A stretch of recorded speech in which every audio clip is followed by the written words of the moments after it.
Good afternoon and welcome back to Stories with Don as we continue to read The Silver Chair by C.S. Lewis, part of the Chronicles of Narnia. And sorry I wasn't here yesterday to read. I was at the airport getting my daughter home, who lives in Minnesota. I lost it there for a second. She lives in St. Paul, Minnesota, and she's home visiting, so I had to pick her up at the airport. So that's why I wasn't here yesterday. But we will continue today with chapter 7, and it is entitled The Hill of the Strange Trenches. There is no denying it was a beast of a day. Overhead was a sunless sky, muffled in clouds that were heavy with snow. Underfoot, a black frost blowing over it, a wind that felt as if it would take your skin off. When they got down into the plain, they found that this part of the ancient road was much more ruinous than any that they had yet seen. They had to pick their way over great broken stones and between boulders and across rubble, hard going for sore feet. And however tired they got, it was far too cold for a halt. At about 10 o'clock, the first tiny snowflakes came loitering down and settled on Jill's arm. 10 minutes later, they were calling quite thickly. In 20 minutes, the ground was noticeably white. And by the end of half an hour, a good steady snowstorm, which looked as if it meant to last all day, was driving in their faces so that they could hardly see. In order to understand what followed, you must keep on remembering how little they could see. As they drew near the low hill which separated them from the place where the lighted windows had appeared, they had no general view of it at all.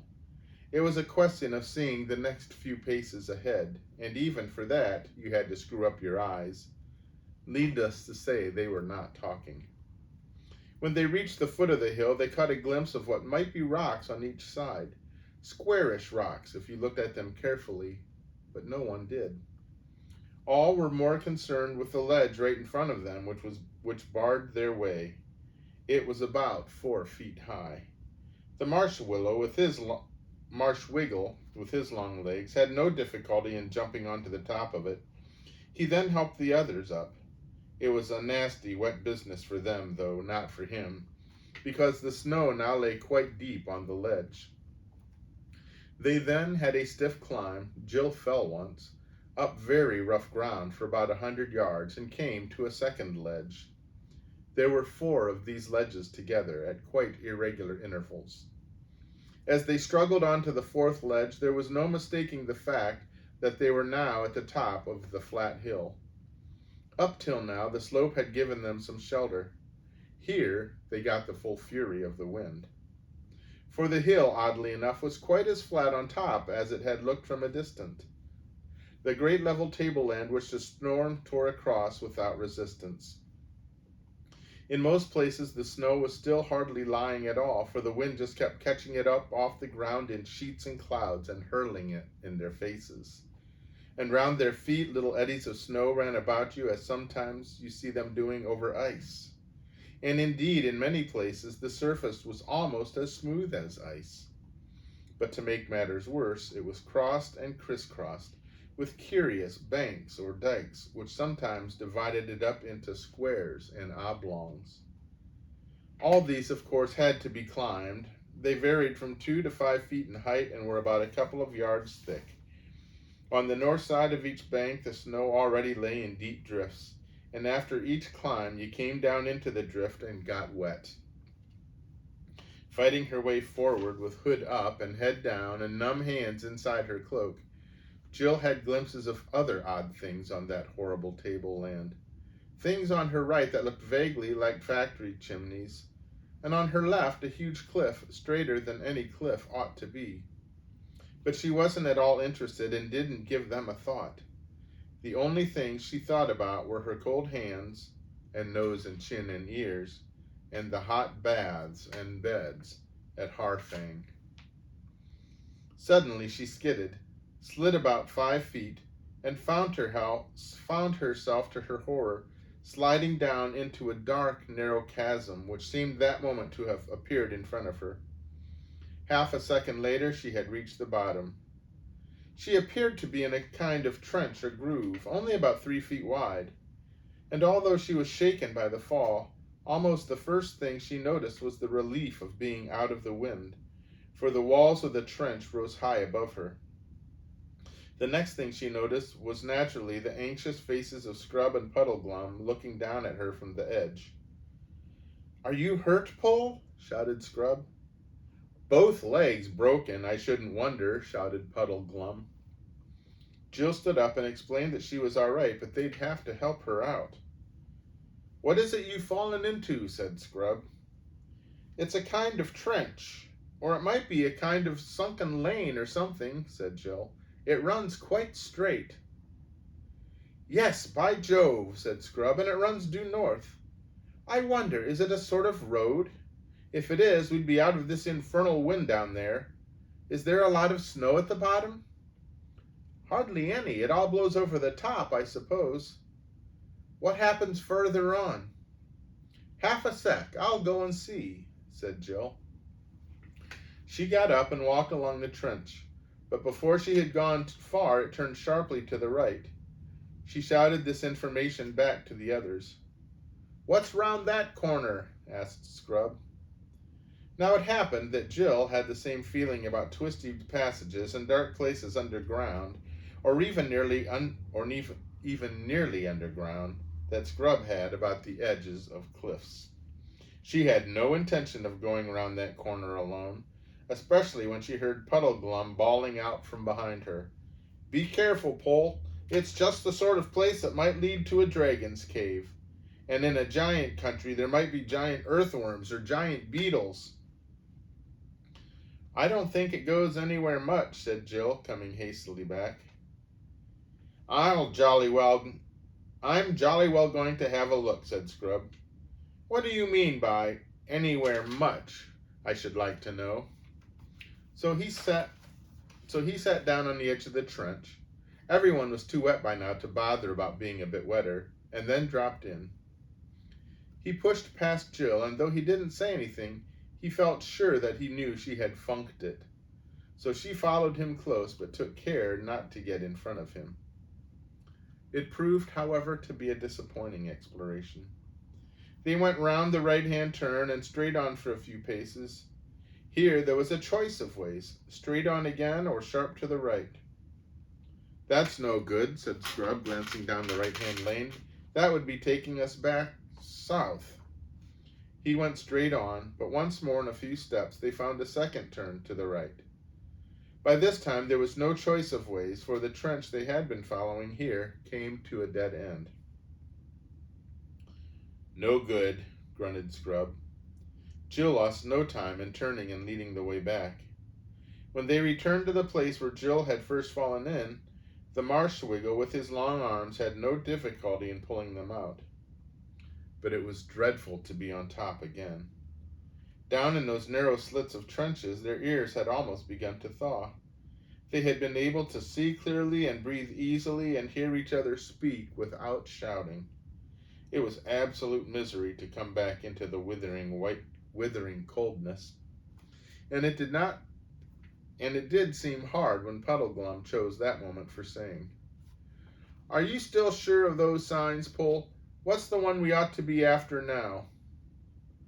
"Oh, come on. Bother the signs," said Pull. "Something about someone mentioning Aslan's name, I think. But I'm jolly well not going to give a recitation here." As you see, she had got the order wrong. That was because she had given up saying the signs out every night. She still really knew them if she troubled to think, but she was no longer so pat in her lesson as to be sure of reeling them off in the right order at a moment's notice and without thinking. Puddleglum's question annoyed her, because deep down inside her, she was already annoyed with herself for not knowing the lines lesson quite so well as she felt she ought to have known it. This annoyance, added to the misery of being very cold and tired, made her say, "Bother the signs," but she didn't perhaps quite mean it. "Oh, that was next, was it?" said Puddleglum. "Now I wonder, are you right? Got 'em mixed, I shouldn't wonder. It seems to me this hill, this flat place we're on, is worth stopping to have a look at it. Have you noticed "Oh, Lor," said Scrub, "is this a time for stopping to admire the view? For goodness sake, let's get on." "Oh, look, look, look!" cried Jill and pointed. Everyone turned, and everyone saw. Some way off to the north, and a good deal higher than the tableland on which they stood, a line of lights had appeared. This time even more obviously than when the travelers had seen them the night before. They were windows, smaller windows that made one think deliciously of bedrooms, and larger windows that made one think of great halls with fires roaring on the hearth, and hot soup or juicy sirloins smoking on the table. "Harfang!" exclaimed Scrub. "That's all very well," said Puddleglum, "but what I was saying was—" "Oh, shut up!" said Jill crossly. "We haven't a moment to lose. Don't you remember what the lady said about their locking up so early? We must get there in time. We must. We must. We'll die if we're shut out on a night like this." "Well, it isn't exactly a night, not yet," began Puddleglum, but the two children both said, "Come on," and began stumbling forward on the slippery tableland as quickly as their legs would carry them. The Marshwiggle followed them, still talking, but now they were forcing their way into the wind again. They could not have heard him even if they had wanted to. And they didn't want. They were thinking of baths and beds and hot drinks. The idea of coming to Harfang too late and being shut out was almost unbearable. Here's a dark picture of the castle.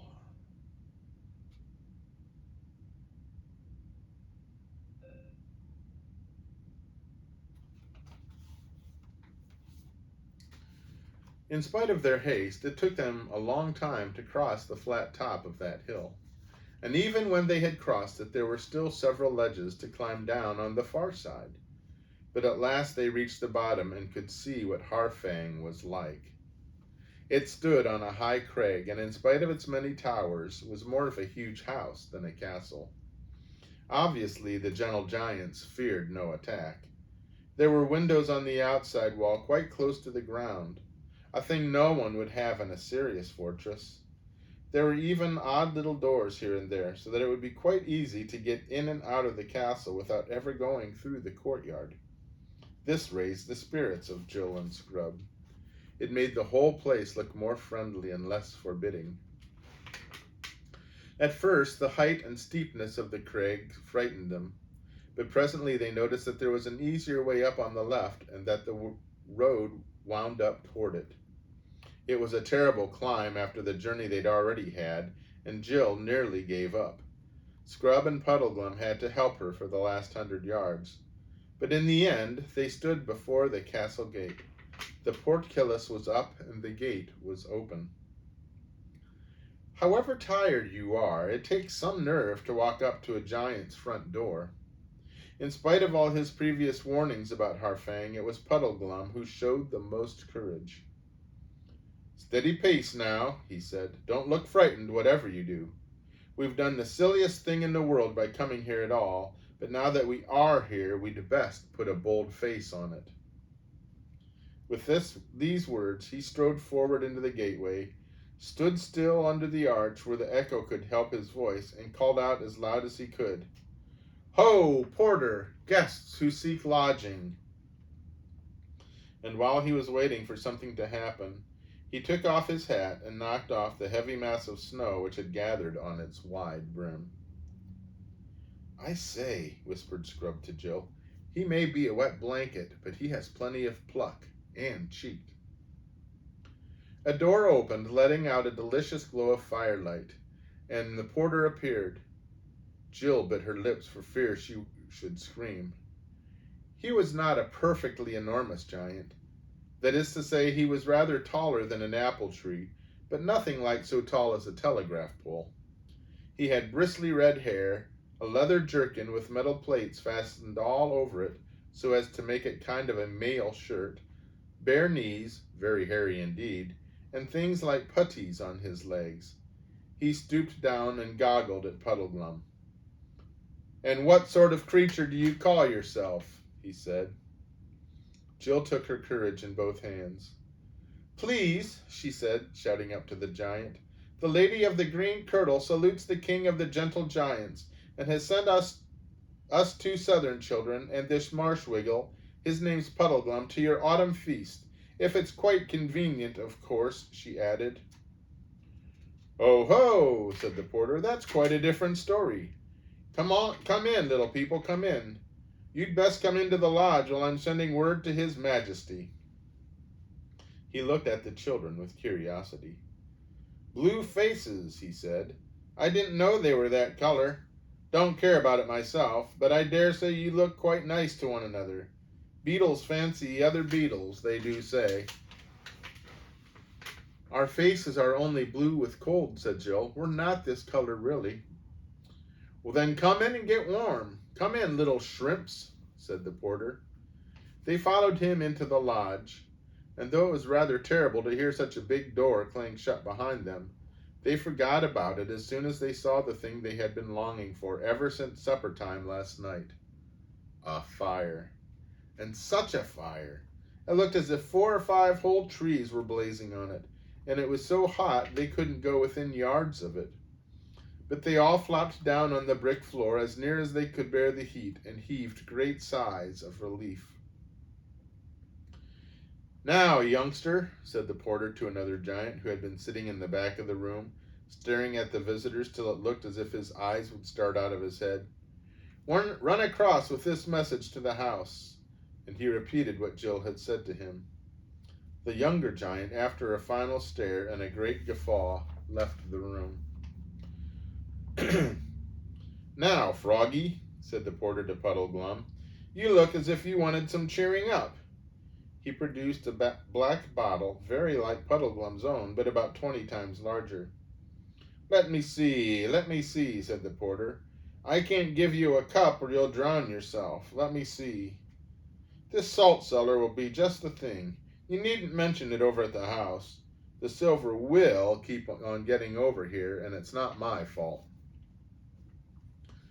The salt cellar was not very like one of ours, being narrow and more upright, and made quite a good cup for Puddleglum when the giant set it down on the floor beside him. The children expected Puddleglum to refuse it, distrusting the gentle giants as he did, but he muttered, It's rather late to be thinking of precautions now that we're inside and the door shut behind us. Then he sniffed at the liquor. Smells all right, he said, but that's nothing to go on by. Better make sure, and took a sip. Tastes all right, too, he said, but it might do that at the first sip. How does it go on? He took a larger sip.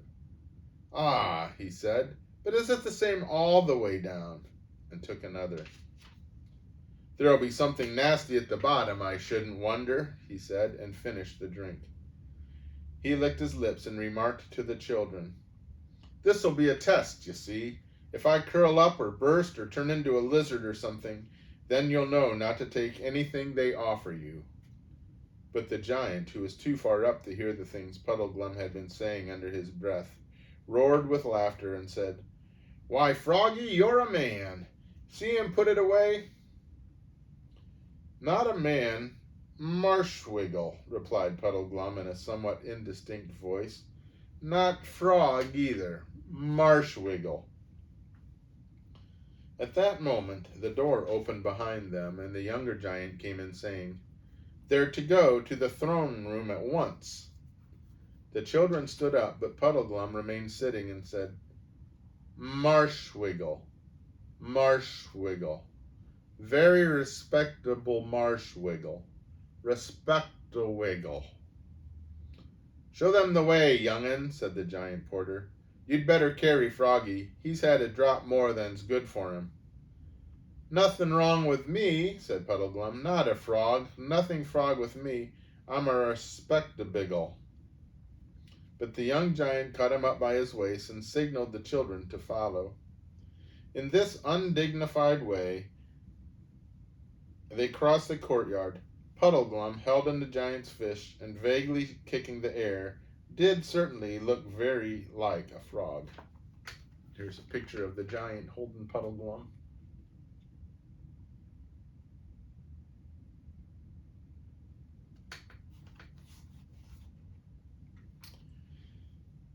But they had little time to notice this, for they soon entered the great doorway of the main castle, both their hearts beating faster than usual, and after pattering along several corridors at a trot, keeping up with the giant's paces, found themselves blinking in the light of an enormous room, where lamps glowed and fire roared on the hearth, and both were reflected from the gilding of roof and cornice.